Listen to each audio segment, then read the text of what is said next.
그 어떤 10분보다 알찬 10분 뉴스 IQ 갑타임 연말까지 130만 오윤혜 씨와 함께합니다. 어서 오세요. 네, 반갑습니다. 오윤혜입니다. 네네. 오늘 언론아사 시즌2 마지막 회를 합니다. 그렇군요. 잠시 후 예. 9시에 여러분들이 응원 많이 해주시면 저희가 또 언론인들과 함께 시즌3가 갈 수 있으니까 오늘은 의미 있는 날이라 함께 해주시면 좋을 것 같습니다. 오늘은 어디에서? 오늘은 민주언론 민원연에서 민원연 네. 사무실에서 잠시 후 9시입니다. 순회 방송을 하시네요. 순회 방송. 하지만 MBC가 가장 좋았다라는 많은 출연진 분들의 후기가 있었습니다. 네, 언제든지 또 MBC에 네. 오시기를 바라고요. 자, 오늘 오윤혜 씨가 주목한 뉴스는 뭐가 제가 있을까요? 하고 싶은 얘기가 하나 있어서 제가 너무 요즘 인상 깊게 읽고 있는 책이 있어서 네, 소개해드릴까 네, 네. 합니다. 제가 요즘 가장 많이 받는 악플 중에 하나가 네. 네가 무슨 정치 이야기냐. 네 수준에 맞는 이야기를 해라. 뭐 오윤혜가 정치 얘기까지 하는 세상이 왔냐 하면서 이제 정치에 대해서 굉장히 고귀하고 그렇게 참나. 생각하는 부분들이 있는데 근데 제가 겪어보니까 이 정치가 여당 야당 뭐 그런 이야기뿐만 아니라 제 삶에 연관된 너무 많은 부분이 있다라는 걸 느꼈어요. 그래서 네, 이것을 맞습니다. 유식하게 정리할 방도가 없었는데 제 친구가 이제 최근에 인간으로 사는 일은 하나의 문제입니다라는 책을 저한테 소개를 시켜줘서 김영민 교수. 맞아요. 정치외교학과 서울대 그분이 네. 쓰신 책인데 네, 저의 네. 갈증을 약간 해소해주는 부분이 있어서 재밌어요. 네, 읽으셨군요. 네, 그럼요. 우와, 역시. 그렇군요. 여러분들께 소개를 해드릴까 합니다. 그분이 네. 추석이란 무엇인가라고 하는 네. 명문을 쓰시면서 네. 이렇게 많은 분들에게 알려졌는데 네. 뭐라고 자꾸 물으면 그래서 우리는 근본적 질문을 던져야 된다. 네. 왜 오니 왜 가니 명절 때 이러면 네. 그래서 추석이란 무엇인가라는 질문을 던지라는 거예요. 막 며느리로서의 의무를 강요하고 아들로서의 의무를 강요하고 또는 뭐 부모로서의 의무를 강요하고 하면 네. 추석이란 무엇인가요? 그게... 라고 물어보라고 하는 추석이란 무엇인가로부터 시작을 해서 예. 맞습니다. 저는 이제 인간으로 사는 일은 하나의 문제입니다. 정치 이야기인데요. 여기에 나오는 이제 스티븐 킹이라는 아주 유명한 미국 소설가분이 미국 대통령 선거를 앞두고 트럼프가 굉장히 대세였습니다. 그러면서 트럼프를 지지하는 편의점 직원을 상기한 바가 있습니다. 나는 트럼프가 너무 좋습니다. 그는 판을 다 흔들어 놓을 거고 사과 수레를 다 엎어버릴 그런 인물이다. 그런데 이 편의점 직원을 상기하면서 스티븐 킹은 이런 얘기를 합니다. 그렇게 과일 수레를 다 엎어버리고 싶은 욕망 너무 이해가 됩니다. 네. 하지만 그 엎어버린 사과를 이제부터 우리 모두가 주워 담아야 되고 정치라는 것은 원래부터 이 수레를 엎어버리고 싶은 원한을 애당초 만들게 하지 않는 일이고 그럼요. 그리고 무엇보다도 쏟아져 굴러내리는 다니는 이 사과를 다 담는 것도 정치이다. 그렇지만 그 과정에서 누군가는 사과를 밟고 누군가는 훔치고 누군가는 먹는 사람들이 있다고 할지라도 이것을 멈추게 되는 순간 비상식적인 이성적인 사람이라면 그 누구도 돌아가고 싶지 않은 세상을 만들 수밖에 없을 것이다라는 얘기를 했어요. 그러면서 지금 대한민국이 과연 어떤 현실인가. 오늘도 뉴스에서 너무 인상 깊었던 게 너무너무 춥습니다. 지금 체감온도 20도예요. 그런데 네. 자식을 잃은 슬픔을 추스릴 시간도 없는데 이태원 참사 유가족분들과 종교인분들이 지금 여의도 국회 앞에서 이렇게 추운 날 오체투지를 이어가고 계십니다. 예, 그 사진 한번 네. 보실 수 있으면 한번 보셨으면 좋겠어요. 혹시 지금 찾아서 띄울 수 있으면 띄워주셔도 좋은데 네. 그 눈밭에서 오체투지하는 모습이 네.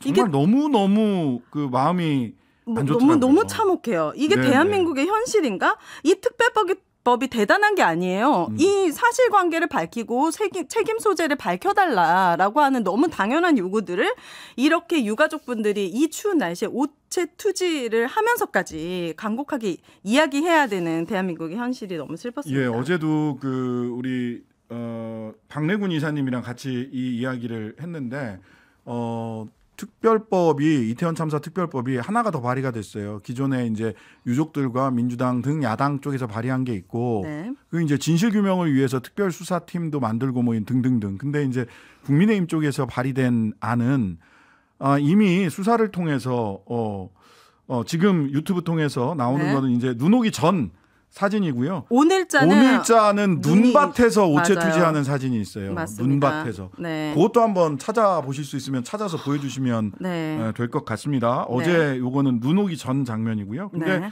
거기는 보상 중심의 안이에요. 근데 이거에 대해서 모독감을 느낀다는 거예요. 돈 받고 떨어져라 이렇게 느끼신다는 거예요. 당사자들은. 네. 중요한 것은 돈이 아니 아닌데. 그러니까 집에서 네. 지금 윤혜 씨 애가 어디 네. 가서 다쳤어. 그럼 제일 먼저 왜요? 그러니까 얼마나 다쳤어요? 왜 다쳤어요? 네. 이게 부모의 당연한 마음이고 거죠. 사람의 기본적인 거죠. 애가 다쳤어요. 그럼 보상은 해드릴게. 2천만 원 줄게요. 뭐 1,000만 원 줄게요. 이거 듣고 싶은 얘기입니까? 그렇게 말이 안 되는 거죠. 예. 그래서 원래 20일이나 21일 오늘이나 내일 이 법안이 통과되기를 바랬는데 아마도 오늘은 통과됐다는 얘기가 없어요. 그럼 내일도 본회의가 있는데 네. 예산을 내년도 예산 결산 때문에 네. 그 본회의가 있는데 그때 통과가 될지 아니면 또 28일 날 통과될지는 네. 조금 더 지켜봐야 될 것 같습니다. 네. 네. 아무튼 냉소주의가 팽배한 게 아니라 정말 많은 사람들이 가족들의 이런 아픔에 함께 공감하고 하는 분들이 훨씬 더 많다라는 거를 우리 유가족분들이 알아주셨으면 좋겠습니다. 네네. 요 사진 마저 이제 올라온 거 보고 가시면 좋을 텐데 지금 눈밭에서 네. 비옷만 입고 네. 교체 투지를 하는 사진.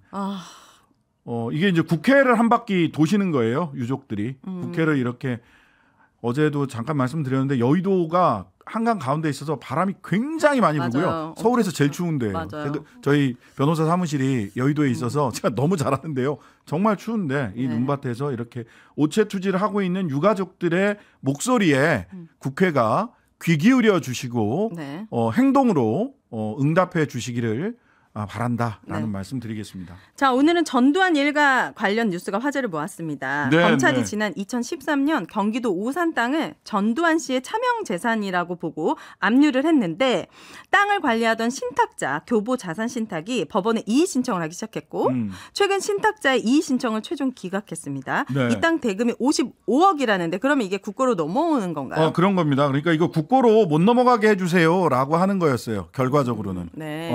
여기 교보 교보자산신탁이 신탁에서 했던 게 네. 국고로 못 넘어가게 해주세요라고 한 건데 요거 이제 그 대법원에서 안 돼요. 이거 국고로 넘어가야 되겠습니다. 네. 국고로 넘깁니다. 50억. 요게 이제 확정이 된 거죠. 네. 예.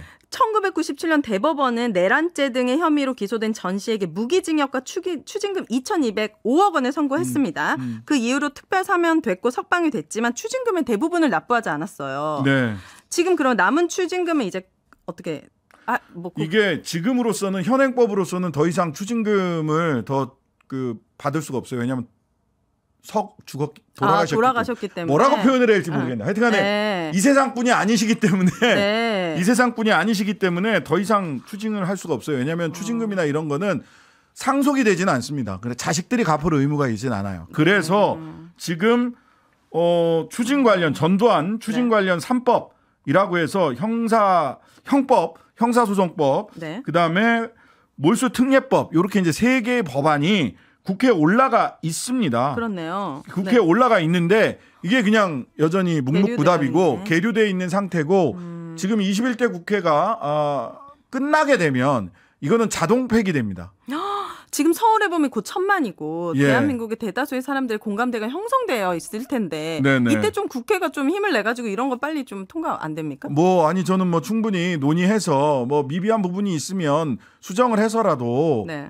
이런 부분들은 해 나가야 될 텐데 사실은 법률상으로 한 가지 쟁점이 또 남기는 해요. 뭐냐면 소급 입법 어떻게 할 거냐라는 거예요. 소급 입법. 그러니까 보통은 법이 만들어지면 법이 만들어진 이후부터 적용이 된단 말이에요. 근데 이거를 전두환 씨부터 적용을 할 거냐라고 네. 하는 것은 또 하나의 법률상의 쟁점으로 남아있긴 합니다.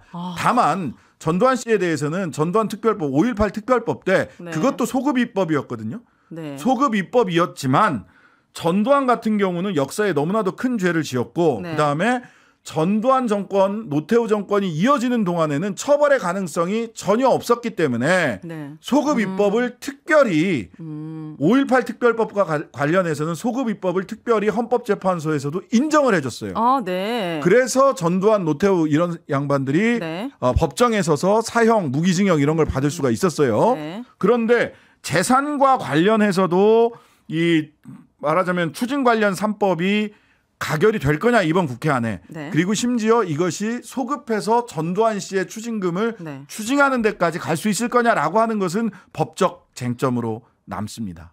그냥 지금 선에서 할 수 있는 한 최대한 어떻게 할 수 있는 방법은 없는 거죠. 이 그다음- 55억으로 만족해야 되는 겁니까? 이 현재로서는 그런데 지금 2,205억 원을 선고했는데 이게 이명박 씨도 그렇고요. 네. 이명박 전 대통령도 그렇고 네. 추징금은 그러니까 벌금 같은 경우는 사면 복권 사면이 되면서 벌금까지 사면을 해줘야 되거든요. 근데 네. 잘 그렇게 안 하는 경향들이 있어요. 네. 근데 추징금은 사면되면 그냥 날아가거든요. 그러니까 벌금을 먼저 내고 추징금을 잘 안 내고 이런 버티는군요. 경우들이 많은 거죠. 네. 벌써 시간 끝나버렸습니다. 다 됐네요. 잠시 후 저는 9시에 언론화사에서 뵙고 3부에선 추미애 전 장관님 함께 하십니다. 네, 오늘의 앞타임은 여기까지. 감사합니다. 감사합니다. 하루 종일 기다려지는 진짜 시사. 평일 저녁 6시 5분 신장식의 뉴스 하이킥.